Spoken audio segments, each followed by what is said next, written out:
Hi YouTube, my name is Tony and I'm a registered nurse and a new grad AGNP. So what is an AGNP, you ask? Well, that's what I'm here for, to explain it to you. Stay tuned. This is a Brooklyn-bound 2 express train. The next stop is Fulton Street. I'm here to help you figure out if the AGNP role is right for you. So what is an AGNP exactly? Well, it's short for Adult Gerontology Primary Care Nurse Practitioner, or AGPCNP, or for sake of brevity, AGNP. This role is perfect for the registered nurse who does not wish to ever work in the pediatric population, and you are sure of that, and you don't care to really work in an urgent care clinic where anybody can walk through those doors, or you simply just have a love for the geriatric population. Years ago, there were two roles, the adult nurse practitioner and the geriatric nurse practitioner. The National Council for State Boards of Nursing came to a consensus back in 2012-2013 to do away with those two separate roles, retire their respective certification exams, and combine the two into this new role, AGNP. Now, I know many people here on YouTube, and you probably know a few people yourself, who are going back to school to become a family nurse practitioner because rumor has it, that's where all the jobs are. That's who's getting all the jobs. There are no jobs for AGNPs, but I implore you, don't follow the herd, don't follow the crowd, be true to yourself, and if you know the AGNP role is right for you, go for it. There's an ever-growing geriatric population. People are getting older every day, and they need healthcare providers who are well-versed to care for them, because caring for the elderly is not exactly the same as caring for any other adult or child for that matter. Requirements for this role include being a registered nurse, having preferably maybe 1 to 2 years of experience, depending on the program you choose. But as a sidebar, there are direct entry programs out there that you can get into as well, but that's a whole separate issue. It's another video. But depending on the program, they require years of experience, board certification, and lastly, state licensure. Now, there are 3 states in our United States here that don't require certification, but I implore you, sit for the board exam, even if you live in those 3 states. I'll mention those 3 states in another video.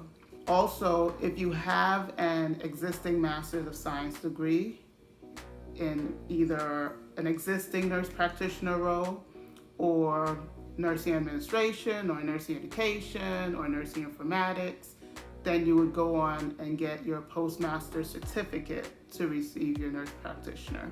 That's what I had to do. I had my RN already. I graduated with an associate's degree.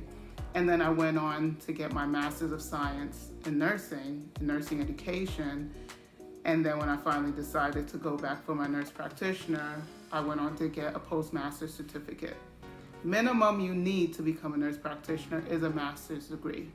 Now you can go on and get your doctorate of nursing practice degree, since it is being offered like crazy out there, but it's not a requirement. I repeat, it is not a requirement.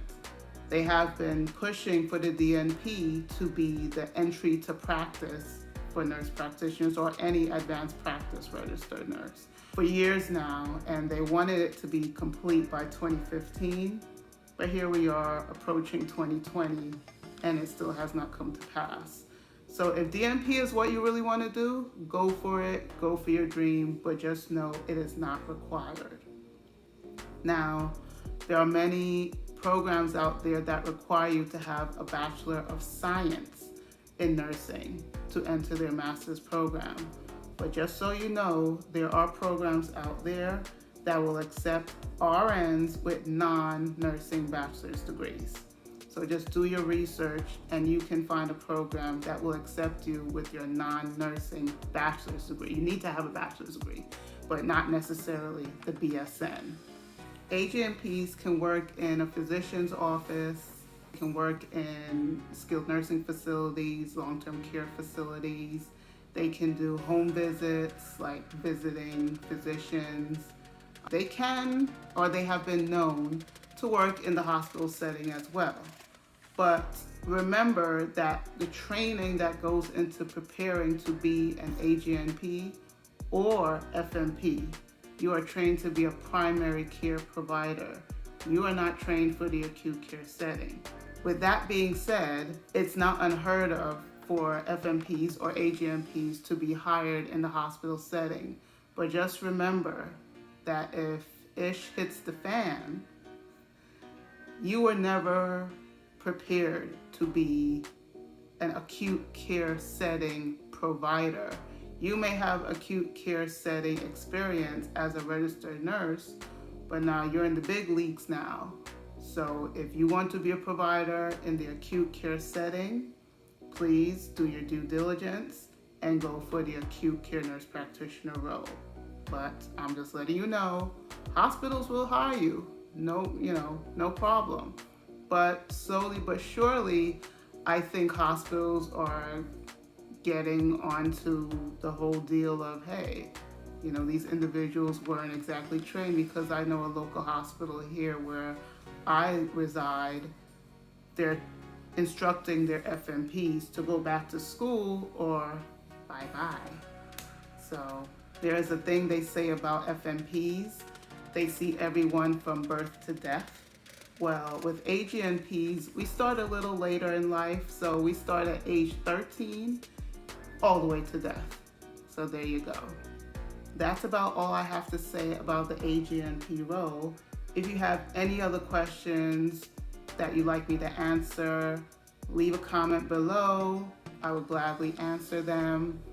Please like this video if you thought it was helpful. Share with a friend who may have a question about the role.